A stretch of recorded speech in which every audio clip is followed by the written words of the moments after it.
Colleges and vocational schools are getting ready for the start of the new semester in September. Some universities have plans to maintain online learning for some or all students to reduce the number of people on campus.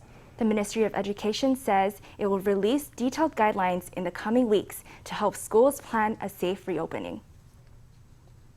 With fall semester right around the corner, universities are getting their COVID measures in place. The Ministry of Education is drafting its reopening guidelines for higher education institutions. It may include PCR or rapid COVID tests in the health screenings of new students. The tests would not be compulsory and would not affect the students' eligibility to enroll. Questions remain on how often these tests should be conducted and on who would pay for the tests.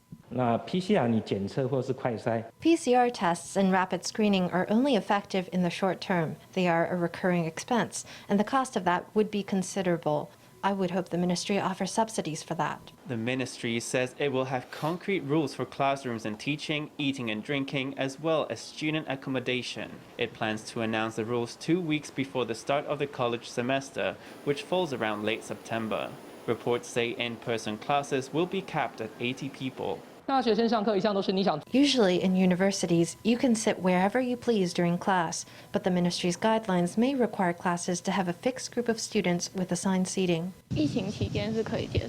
I'm okay with that during a pandemic. You can tell who is in class and who isn't. It's better for epidemic prevention.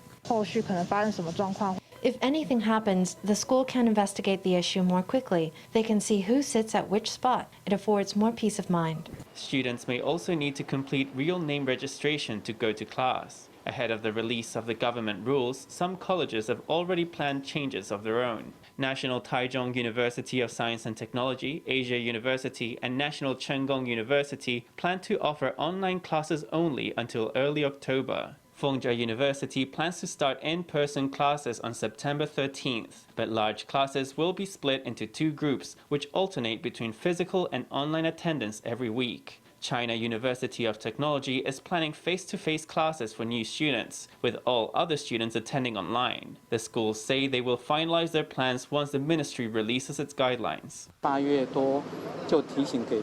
In August, we asked universities to plan out their disease prevention measures and take stock of their resources as soon as possible. The Ministry of Education will work with the CECC to manage vaccine stocks appropriately. Vaccine coverage among students is low, and the risk of contagion inside dorm rooms is high. China University of Technology says it plans to screen all campus dorm residents every week. Preparations are underway to get the semester started safely next month.